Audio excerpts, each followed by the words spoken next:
Baie welkom by die voorlesing van die Afrikaanse Sabbatskoolles vir blindes en swaarsiendes. Hierdie lesse word voorsien deur die Wêreldkonferensie van die Sewende Dag Adventiste Kerk. Die voorlesing van die les word aan u gebring deur SSL in samewerking met Adventiste Wêreldradio Afrikaans en word voorgelees deur Marlena Nel.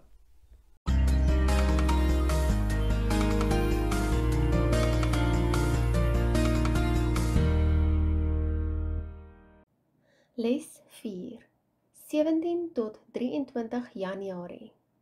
Eenheid deur nederigheid. Kom ons open met gebed. Liewe Vader, ons kom na U met 'n nuwe studie en 'n nuwe week, liewe Vader, en ons bid en ons vra vir U hand en U seën en U leiding. Ons vra dit in die naam van Jesus alleen. Amen. Sabbatmiddag. Skrifverwysings vir hierdie week se studie.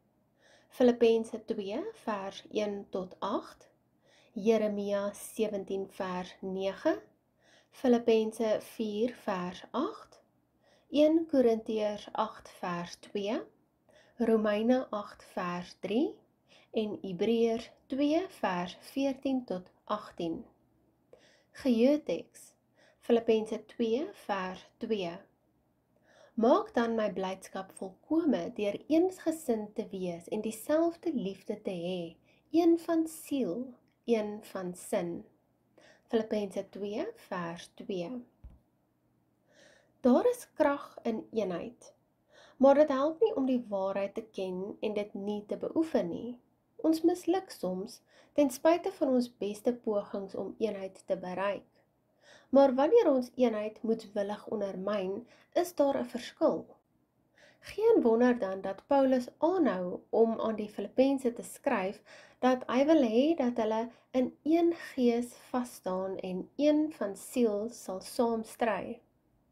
Paulus baseer die noodsaaklikheid van eenheid op dit wat Jesus geleer het en op sy voorbeeld. Dit is 'n tema wat ons reg deur die Nuwe Testament vind en veral in die sendbriewe. Die oorsprong van verdeeldheid in die heelal het in die hemel ontstaan deurdat een engel se eie waan om laat smag het na status en mag, 'n sentiment wat vinnig versprei het, selfs in so 'n volmaakte omgewing. Jesaja 14 vers 12 tot 14 lees: Hoe het jy uit die hemel geval, o môrester, seun van die daggeraad? Hoe lê jy teen die aarde neergeslaan, oorweldiger van die nasies? En jy het in jou hart gesê, ek wil opklim in die hemel, my troon verhef bo die sterre van God en sit op die berg van samekoms in die uithoeke van die noorde.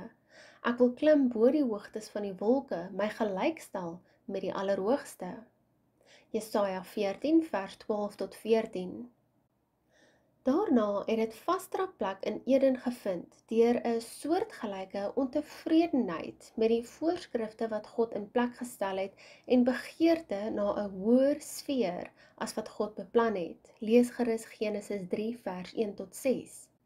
Hierdie week gaan ons na die Bybelse grondslag vir eenheid in die kerk kyk en veral fokus op hoe verbasend Jesus hom oor ons verwerdig het en ook op die lesse wat ons kan leer deur hom te aanskou en hoe ons kan groei om meer soos hy te wees. Bestudeer hierdie week se les ter voorbereiding vir Sabbat 24 Januarie.